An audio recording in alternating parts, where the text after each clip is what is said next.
पुराने जमाने के ससुराल में नए जमाने की देवरानी की रसोई। पूरा परिवार जमीन पर बैठकर मिट्टी के बर्तन में खाना खा रहा है और नेहा सब्जी का बर्तन लेकर सबसे पूछती है, और चाहिए किसी को खाना? नहीं नहीं भाभी, मेरा तो बहुत पेट भर गया। वैसे मैंने सुना है शहरी लोग कांच के बर्तन में खाना खाते हैं और हम लोग आज भी मिट्टी के ही बर्तन में खाना खा रहे हैं। हम अपने देहात गांव से तो शहर में आकर बस गए, पर पता नहीं शहरी तौर तरीके कब सीखेंगे। अरे हम सब तो शुरू से ही गांव में रहे हैं, अभी हमें शहर आए 7-8 महीने ही हुए हैं। धीरे धीरे हम लोग भी शहरी लोगों के रंग में ढल जाएंगे और मेरे दोनों बेटे हैं ना जो शहर में रहते हैं, वो धीरे धीरे हमें यहाँ के तौर तरीके सिखा देंगे। आशा और उसका पूरा परिवार अभी 7 महीने पहले ही गांव से शहर आई थी। वो लोग ठेठ देहात में रहते थे, इसलिए उनका रहन सहन खान पान भी बिल्कुल पुराने जमाने की तरह था। पर उसके दोनों बेटे शहर में काम करते हैं, इसीलिए वो अपने परिवार को भी शहर ले आते हैं। कुछ ही देर में दोनों भाई नौकरी के लिए बाहर चले जाते हैं।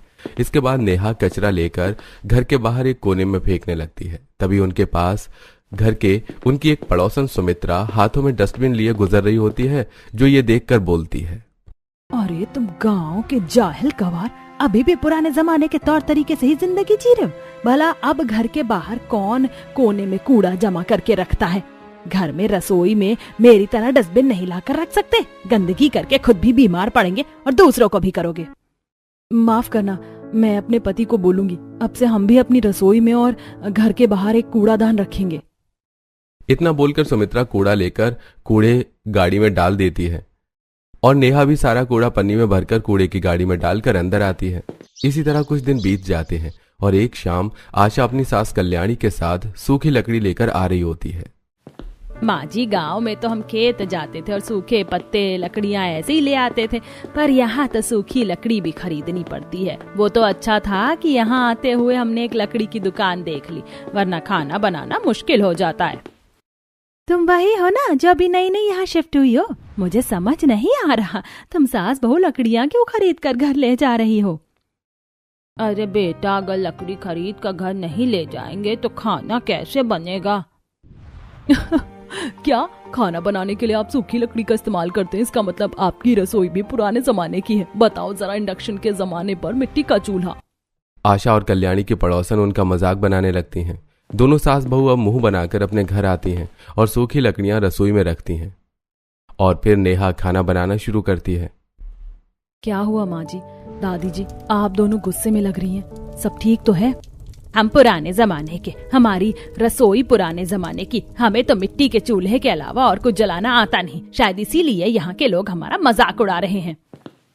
जाने दो ना माँ, जो हंसता है उसको हंसने दो, धीरे धीरे हम भी सीख जाएंगे। काजल आकर अपनी भाभी का खाना बनाने में हाथ बटाती है।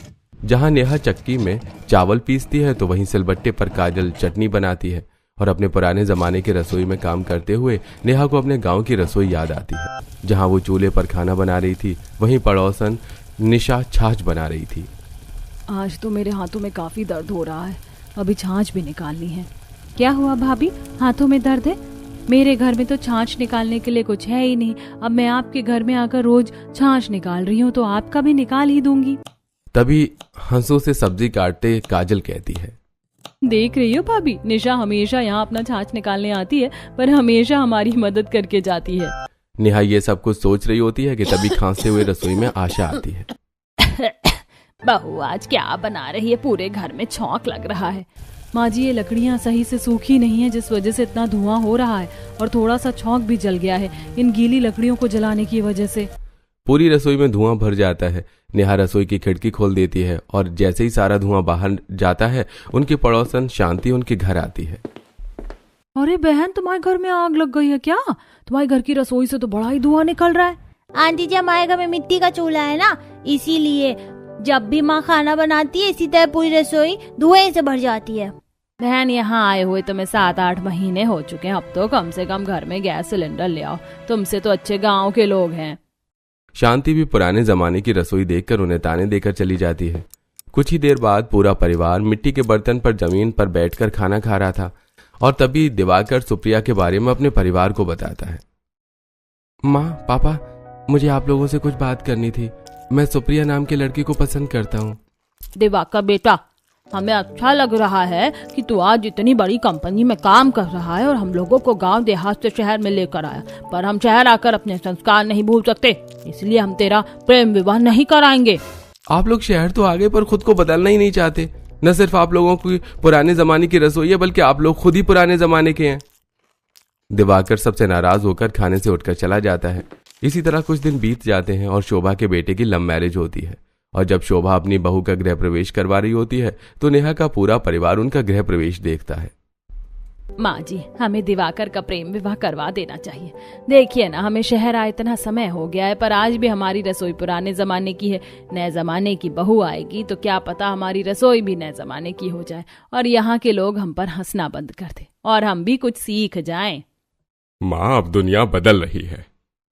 आज तक उस रसोई में मैं काम करती थी और मेरे हिसाब से चीज होती थी। अगर नए जमाने की देवरानी आई तो रसोई भी नए जमाने की होगी और मुझे तो कुछ आता भी नहीं है। अगर उसके आने के बाद घर में मेरी इज्जत कम हो गई तो? सास की बात सुनकर अपनी नई जमाने की देवरानी के आने से पहले ही नेहा घबरा जाती है और कुछ वक्त बाद घर वाले दिवाकर की शादी उसकी पसंद की लड़की से करवाने के लिए राजी हो जाते हैं। समय गुजरता है और बहुत जल्द सुप्रिया और दिवाकर एक नई बंधन में बंध जाते हैं। फिर उसका गृह प्रवेश होता है। हम तो गांव से आए हैं, पुराने सोच विचार के लोग हैं, पर तुम तो नए विचारों वाली हो, इसलिए ये मत सोचना कि हम तुम्हारे विचारों को नहीं समझेंगे। तुम्हारी जेठानी पुराने जमाने की है और तुम नए जमाने की, तो तालमेल अच्छे से बनाकर चलना। और बहू, कल तुम्हारी पहली रसोई है, तो अगर कुछ समझ ना आए तो अपनी जेठानी की मदद ले लेना। ससुराल आने के बाद सुप्रिया को अपने ससुराल वालों का नेचर काफी पसंद आता है और अगली सुबह जब सुप्रिया अपनी पहली रसोई के लिए रसोई में जाने लगती है तो अपनी जेठानी को गंदे बर्तन बाहर ले जाते हुए देखती है। आप गंदे बर्तन बाहर क्यों ले जा रही हैं? यह कैसा सवाल है? बर्तन बाहर क्यों लेकर जाते हैं? धोने के लिए ना। ये आप क्या कह रही हैं? आप घर के बाहर बैठकर बर्तन साफ करोगी? किचन में सिंक नहीं लगवाया और डिशवॉशर नहीं है क्या? अच्छा, मिट्टी के बर्तन हैं। अच्छा, आप जाओ, मैं रसोई जा रही हूँ अपनी पहली रसोई करने। जब सुप्रिया अपनी जेठानी पर हंसती है तो नेहा को काफी बुरा लगता है। कुछ देर में सुप्रिया रसोई में जाती है जहां काजल मिट्टी के चूल्हे को मिट्टी से लीप रही होती है। ये कैसी रसोई है? ऐसी रसोई तो पुराने जमाने में हुआ करती थी। भाभी, अब जो है यही आपकी रसोई है। बड़ी भाभी ने इसे बहुत प्यार से बनाया है। अब आपकी जिम्मेदारी है कि आप भी उनकी तरह अपनी रसोई को संभालो। माफ करना काजल, पर मैं नए जमाने की हूँ। मैं पुराने जमाने की रसोई में अपनी पहली रसोई नहीं कर पाऊंगी। मिट्टी का चूल्हा, सिलबट्टा, हंसू, मिट्टी के बर्तन, चक्की, लकड़ियां, मटका से भरी पुराने जमाने की रसोई होने की वजह से सुप्रिया पहली रसोई का काम करने से साफ मना कर देती है। और जब इस बारे में सभी घर वालों को पता चलता है तो दिवाकर कमरे में बैठी सुप्रिया से कहता है, सुप्रिया, मैं जानता हूं तुम नए जमाने की हो, तुमने आज से पहले ऐसी रसोई में कदम भी नहीं रखा होगा, पर मेरे घर वाले गाँव से आए हैं, इसलिए इस घर की रसोई भी पुराने जमाने की है। मेरी बहन भाभी को नई जमाने की रसोई का इस्तेमाल करना नहीं आता और न ही उन्हें कोई सिखाने वाला था। अब तुमसे ही तो उम्मीद है। माँ जी, मेरी देवरानी नए जमाने की है। मुझे तो पहले से ही पता था ये अपनी जिम्मेदारियों से ऐसे ही भागेगी। ऐसा बिल्कुल नहीं है। आप लोगों को कोई सिखाने वाला नहीं था, इसलिए आप शहर में भी पुराने जमाने की रसोई संभाल रहे थे। और मैंने अपनी पहली रसोई इसलिए नहीं की क्योंकि मैं इस रसोई को नए जमाने की बनाना चाहती हूँ। दिवाकर जी, बाहर चलते हैं, मुझे कुछ सामान लेना है। अब सुप्रिया दिवाकर के साथ मार्केट जाती है जहां वो अपनी नई जमाने की रसोई के लिए सिंक, कांच के बर्तन, मिक्सी, इंडक्शन और फ्रिज जैसी जरूरत के कुछ सामान लेती है। सुप्रिया, आज के लिए इतनी शॉपिंग काफी है, मेरे सारे पैसे खत्म हो चुके हैं। मुझे अपने नए जमाने की रसोई बनाने के लिए अभी बहुत कुछ करना है, पर कोई बात नहीं, बेसिक सामान तो मैंने ले ही लिया है, बाकी मैं एडजस्ट कर लूंगी।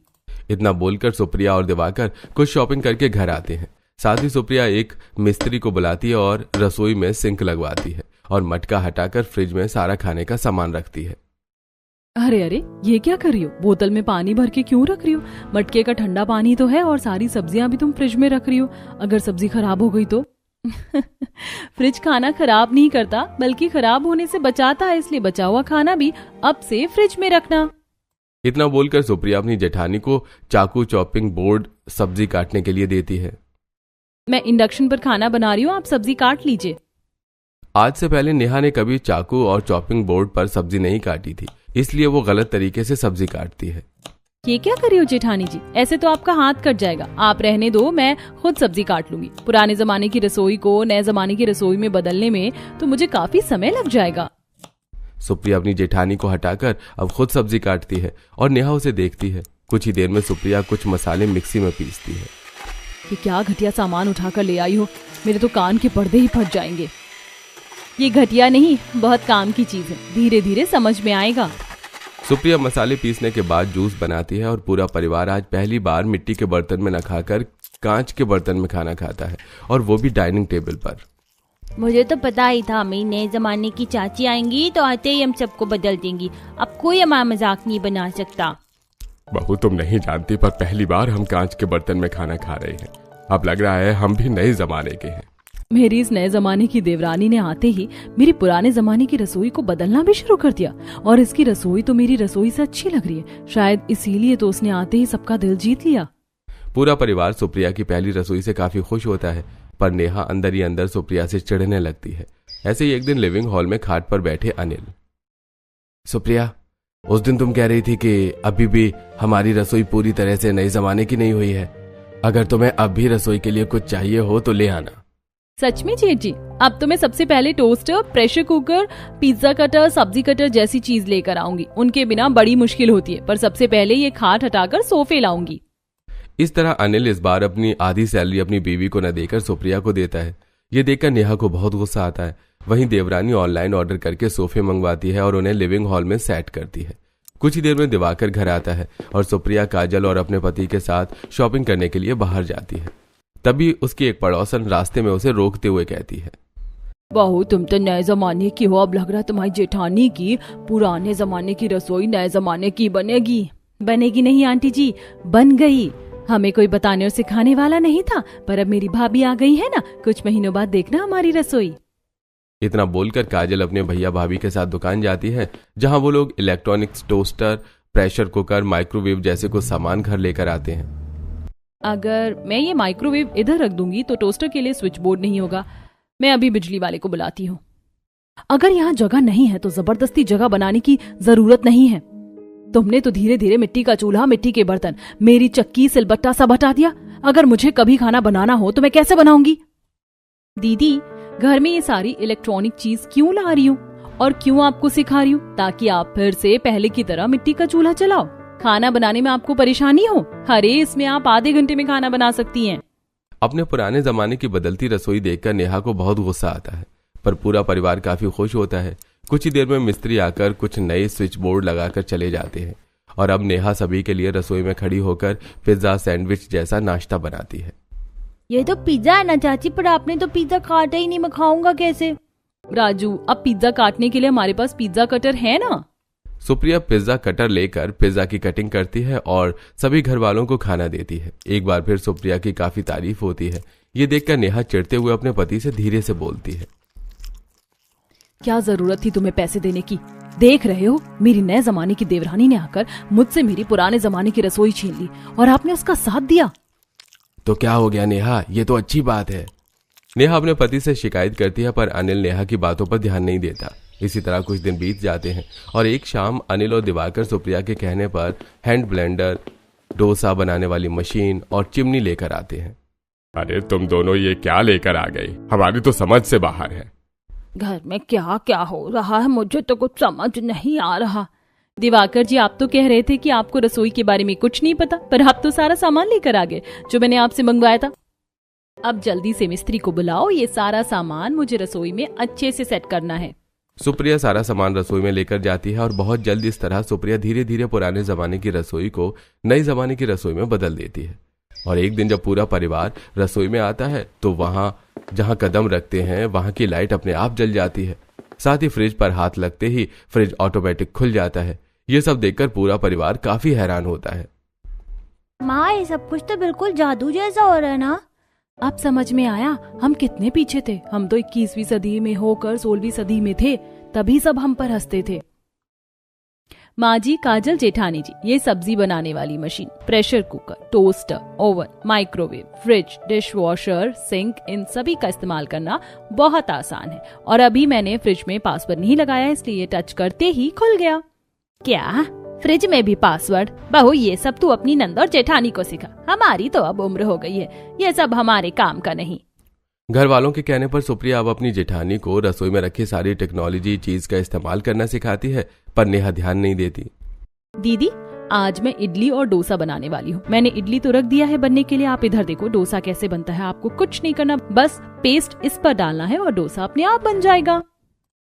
इसमें सीखने जैसा तो कुछ है ही नहीं, एक बटन दबाओ सारा काम खुद हो जाता है। ये क्या कर रही है? अब तो खाना भी हम नए जमाने का ही खाते, कभी सैंडविच, कभी पिज्जा, तो कभी पास्ता, और आज खाएंगे हम इडली डोसा। मुंह बनाकर नेहा अपने कमरे में चली जाती है। कुछ देर में नेहा के भैया भाभी उससे मिलने उसके घर आते हैं, जहां सुप्रिया उन सभी को कांच के बर्तन में डाइनिंग टेबल पर खाने में pizza, white sauce pasta, Manchurian, पराठे, मलाई कोफ्ता, रसमलाई जैसे पकवान सर्व करती है। नेहा, तेरी देवरानी तो सच में नए जमाने की है। अब तो मेरी बहन भी नए जमाने की हो गई होगी। हाँ भैया, मेरी नए जमाने की देवरानी ने आकर सिर्फ रसोई नहीं बहुत कुछ बदल दिया है। नेहा, तुम तो ऐसे मुंह बना रही हो जैसे कि नए जमाने की रसोई देखकर तुम बिल्कुल भी खुश नहीं हो। ऐसा बिल्कुल नहीं है भाभी। सुप्रिया भाभी तो नेहा भाभी को इलेक्ट्रॉनिक चीजों का इस्तेमाल करना भी सिखाती हैं। माफ करना, आप लोगों के लिए मैं फ्रूट शेक और नारियल की चटनी बनाकर लाना भूल गई, मैं अभी लाती हूँ। सुप्रिया, मेरे भैया भाभी आए हैं, मुझे भी कुछ करने दो।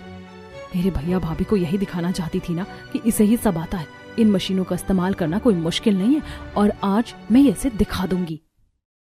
अपनी देवरानी से चिढ़ती हुई नेहा रसोई में जाती है और गंदे बर्तनों को सीधा डिशवॉशर में रख देती है और प्लेट में रखे हुए खाने को सिंक में वैसे ही डाल देती है, जिस वजह से सिंक जाम हो जाता है और डिशवॉशर चलते चलते रुक जाता है। अब नेहा सब्जी को गर्म करने के लिए बिना माइक्रोवेव का टेम्परेचर सेट करे ही उसमें सब्जी रख देती है और बिना जग पर हाथ रखकर जूस बनाती है, जिस वजह से पूरा जूस पूरी रसोई में फैल जाता है और नेहा जोर से चिल्लाती है। नेहा की आवाज सुनकर पूरा परिवार रसोई में आता है। क्या हुआ भाभी, आप ठीक तो हैं? भाभी, आपने ये सब क्या किया? सुप्रिया भाभी ने आपको इतना सब कुछ सिखाया था पर आपने कुछ नहीं सीखा। जब तक सुप्रिया नहीं आई थी और मेरी पुराने जमाने की रसोई थी, तब तक तो सबको मेरी रसोई और मैं अच्छी लगती थी। पर जब से मेरी नए जमाने की देवरानी आई है, आप सबको यही लगता है कि अब मैं कुछ कर ही नहीं सकती। आखिर ये रसोई नए जमाने की देवरानी की जो है। नेहा सबसे नाराज होकर कमरे में बैठ जाती है और उसके भैया भाभी उसे समझाने उसके पास जाते हैं। नेहा, तुम्हें इस तरह से बात नहीं करनी चाहिए थी। तुम्हारी देवरानी बहुत अच्छी और तुम बहुत किस्मत वाली हो, जो गांव देहात से निकलकर शहर आई और तुम्हें नए जमाने की देवरानी मिली, जिसने तुमसे नफरत या कोई बैर ना रखकर इस पुराने जमाने की रसोई को बदला, ताकि तुम मिट्टी के चूल्हे पर खाना ना बनाओ। पुराने जमाने के तरीके को अपनाने से इंसान को परेशानी होती थी, पर नए जमाने की रसोई देखो कितनी आरामदायक है। पर वो सारी मशीन मेरे किसी काम की नहीं, क्योंकि मुझे चलानी नहीं आती और ना ही मेरी देवरानी मुझे सिखाना चाहती है, वो बस दिखावा करती है। तुम्हारी देवरानी ने तुम्हें सब सिखाया है, पर शायद तुम कभी सीखना ही नहीं चाहती थी, क्योंकि तुम्हें अपनी वही पुराने जमाने की रसोई चाहिए। अरे तुम्हारा परिवार तो बदलना चाहता है पर तुम नहीं। नेहा के भैया भाभी उसे समझाकर वहां से चले जाते हैं और नेहा जब रसोई में जाती है तो काजल सिंक साफ कर रही थी। देख लो भाभी, आपने क्या किया। काजल, उसमें दीदी की कोई गलती नहीं। जब तुम सीख रही थी तो तुमसे भी तो गलतियां हुई थी। दीदी, मैंने सब्जी कटर में बारीक सब्जी काटी है, आज आप वेजिटेबल सैंडविच नूडल्स बनाओ। ये सब मुझे नहीं आता। दीदी, आपको सब आता है, बस आप करने की कोशिश करो, मैं हूं ना। नेहा के भला बुरा कहने पर भी सुप्रिया नेहा से काफी अच्छे से बात करती है और अब खुद काम न करके अपनी जेठानी को फिर से रसोई में रखी सारी इलेक्ट्रॉनिक चीज का इस्तेमाल करना सिखाती है। मैंने सब्जी बनने का टाइमर सेट कर दिया है, ये सब्जी अच्छे से बन तो जाएगी ना? हाँ, बन जाएगी। अब आप एयर फ्रायर का इस्तेमाल करना सीखिए। इस बार जब नेहा सुप्रिया की मदद से खाना बनाती है तो उसे नए जमाने की रसोई पसंद आती है। इसी तरह कुछ दिन बीत जाते हैं और दोनों देवरानी जेठानी के बीच की सारी कड़वाहट खत्म हो जाती है। तुम दोनों तो बड़े नालायक हो, काम के सिलसिले में खुद तो बाहर चले जाते हो, घर वालों को घर में ही छोड़ देते हो। गुस्सा न करो और तैयार हो जाओ। आज मैंने एक रेस्टोरेंट में बुकिंग कर रखी है। कुछ ही देर में पूरा परिवार तैयार होता है और दिवाकर अपने पूरे परिवार को एक रेस्टोरेंट में ले जाता है, जहां Supriya taco, garlic bread, mojito जैसे नए जमाने का खाना ऑर्डर करती है और अपने पूरे परिवार को खाना सिखाती है। इन नूडल्स को इस कांटे वाले चम्मच से खाया जाता है, ऐसे। देखो चाचा, मुझे तो पहले से आता है सब। सब हंसने लगते हैं